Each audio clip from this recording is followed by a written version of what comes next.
حضرت ابو رافع رضی اللہ عنہ بیان کرتے ہیں، جب نبی اکرم صلی اللہ علیہ وآلہ وسلم کا وصال ہوا تو اس وقت آپ کا سر مبارک حضرت علی بن ابو طالب رضی اللہ عنہ کی گود میں تھا، اور آپ صلی اللہ علیہ وآلہ وسلم نے حضرت علی رضی اللہ عنہ سے یہ فرمایا، اپنے زیر ملکیت لوگوں کے بارے میں اللہ تعالیٰ سے ڈرتے رہنا اور نماز کے بارے میں اللہ تعالیٰ کے حکم کی پابندی کرنا۔ راوی بیان کرتے ہیں، نبی اکرم صلی اللہ علیہ وآلہ وسلم نے جو آخری کلام ارشاد فرمایا تھا وہ یہ تھا۔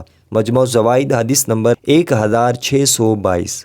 حضرت عثمان غنی رضی اللہ عنہ نبی اکرم صلی اللہ علیہ وآلہ وسلم کا یہ فرمان نقل کرتے ہیں، جو شخص یہ بات جان لے کہ نماز حق اور واجب ہے وہ جنت میں داخل ہوگا۔ مجموع الزوائد حدیث نمبر 1596۔ حضرت انس رضی اللہ عنہ نبی اکرم صلی اللہ علیہ وآلہ وسلم کا یہ فرمان نقل کرتے ہیں کہ نبی اکرم صلی اللہ علیہ وآلہ وسلم نے ارشاد فرمایا، قیامت کے دن بندے سے سب سے پہلے نماز کے بارے میں حساب لیا جائے گا۔